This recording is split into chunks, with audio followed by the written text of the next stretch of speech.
Hello everyone, Cornkid here, doing another tutorial for Dark Souls, talking about exploring and doing fighting. So, again, in this game, it's actually really well designed how the levels are and things. And so there's often rewards, like when you are looking around and exploring, there's rewards for doing so. So, from the last video, we had just gotten our weapons, killed the guy, and now we're up here, is what we see. So, the common thing that gets people a lot of the time is like, where do I go in this game? Because it doesn't really tell you where to go. You know, there's no hints, there's no mini map or any of that shit. You just have to figure it out. So, look around, okay? Explore. And even when you've run through an area, it's worth just looking around anyway, because you might miss stuff. Like, oh, look at that. There's an item up there. Okay, can I come around over here? Let's see. And again, I recommend keeping that shield up because you never know when enemies are going to be trying to kill you. Like you go around a corner and there's an enemy there you weren't expecting. You might not even see him. Okay, there's an item up there. So I'm like, man, it'd be nice to have that. I like items. Kind of a thing. And if you don't pay attention, and to pay attention you often need to like move the camera around, you miss stuff. And sometimes you miss stuff, like if you just go up here, oh, camera down. Oh shit, I just got nailed by a big ass ball. Because there was an enemy up here who pushed a big ass ball down on me. Jerk. So we'll punish him for that. Now I talked about the regular attack, you know, the sort of soft attack, the hard attack, the shield, the parry. Now, we'll do a little bit of riposte, or we'll try to riposte, and then we'll do backstab if we can. So I always recommend target locking when you got one enemy, and see, I timed that right, so he's stunned. You get the time. Okay, so that's nice. Parry, and then, oh, too soon, see? Bad timing there. Parry, and then you soft attack to riposte for huge damage. So I was doing 53 with that, and I just did 150 something, I think. Okay, so then the other thing is when you get stuck in this game, as we're going to be stuck now, you should look around. It's like, there's a big hole in the wall all of a sudden. And that hole in the wall is probably pretty cool. But there's also downstairs. Let's look. Oh, look at that. There's a door. You can open the door, and hey, there's bonfire. That bonfire looks familiar, because it is. Now, when you rest at bonfires, you have to be aware. It does replenish your healing items, but it also respawns all the enemies in the area, save for a select few, such as bosses and a couple of other special enemies. So look at this, we got someone in here. Now, when enemies don't, or when, not enemies, but when people don't actively aggro to you when they see you, you might want to walk closer before you just start swinging your sword at them. Because a lot of times you can talk to them. This guy, and you want to pay attention to the dialogue, because sometimes there are questions you want to answer a certain way, and if you don't, it might mess up that character storyline for the rest of the playthrough, which is a pain in the ass. This guy, you really can't screw up, I don't think. But yes, if you say you'll listen to him, oh shit, I hit the wrong button. Oops. please, I have now. Oh man. Please, now. Wow, this is new for me. I actually don't know what's going to happen here. But that guy's really fucking important.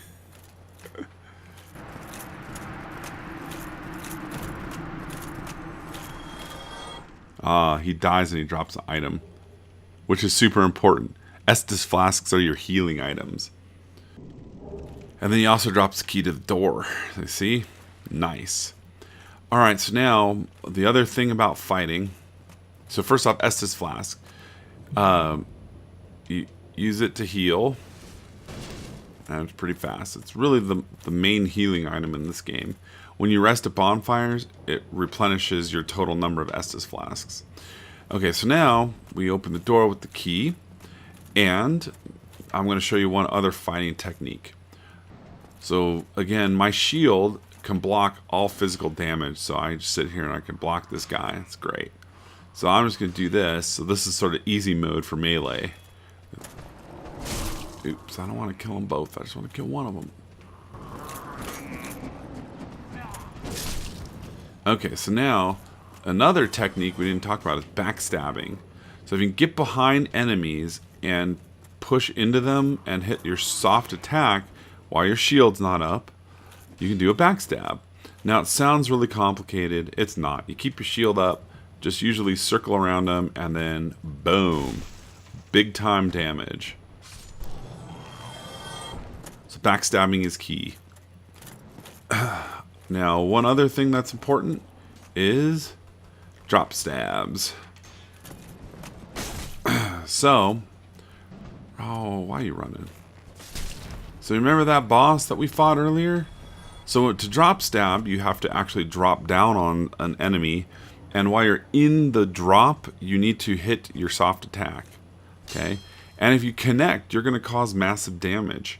So if you remember when we were fighting this guy earlier, because you're about to see Mr. Big Ass Boss Man again. We were fighting him earlier. I was only doing 2 damage with my straight sword hilt. The other stat thing about shields in particular is their stats. You see the damage reduction percent. That's super important for your shields. Okay, so that's because it tells you how much of that damage type it'll block. So this shield is good against physical, not good against magic, so-so lightning, and okay against fire also. The higher that number, the better. The stability is also important because that's how much, even when you block, it's how much your stamina bar goes down, basically when you get hit. So the higher that number, the more stable your shield, and the less stamina bar you'll lose when you block with the shield. Okay, so now, again, on boss fights, rolling is also important. Being able to roll fast is important.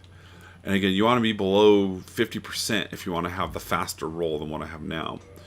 And so, you try to fight enemies slow and tank them, and you can try to fight them fast. And I think being able to move fast is better, just my opinion. But we're going to show you the drop stab, and then we're going to fight this guy melee. Okay, so, see he's down there. And we're going to push forward, and we're going to stab him. See, 288 points of damage on that hit. And then you want to target lock, and put your shield up. See, he swipes, and it was all physical damage. So I didn't take any HP damage at all. Even though, and I did lose stamina bar, but I didn't take any damage. See, he knocks me back. Oh, see, I didn't have my shield up there. That was my bad. He hits me, stamina block, 100% physical blocking shield. See, if I take a regular swing at him, I only do 38 damage.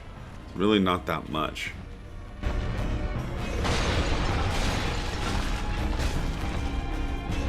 Oh, see?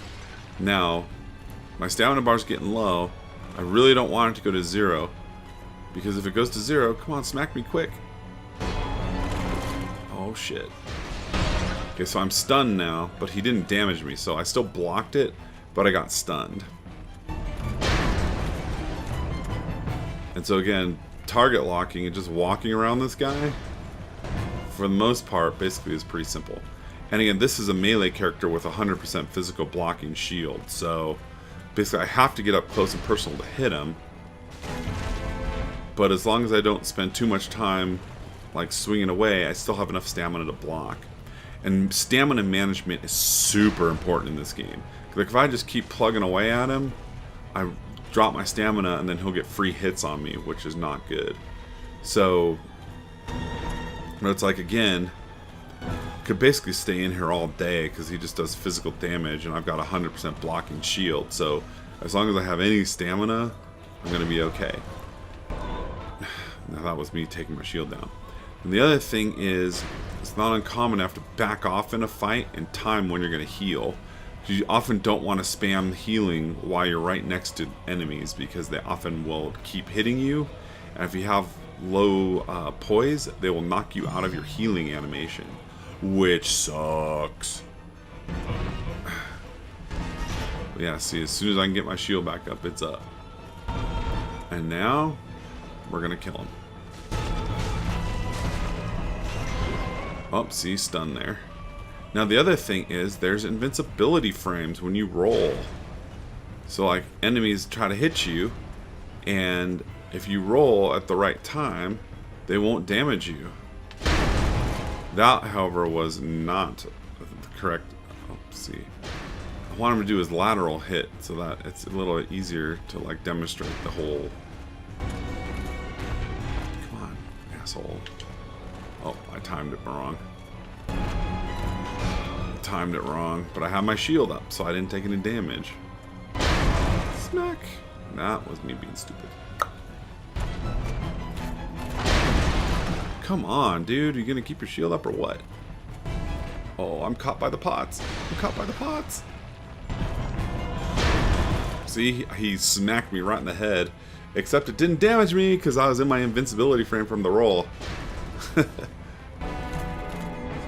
And we've had enough of you. Alright, so that's kind of like basics of fighting.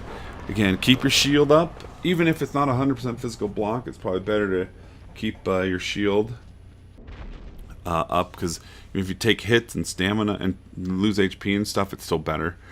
And then rolling's important. And again, I favor having the normal roll. I don't like having my equip load over 50 because I feel like it's harder for me to time these rolls. I've heard these called fat rolls. I really prefer having the I think if I do that 24.6. So see, I like that roll way better. Alright, that's it. Like the video, subscribe,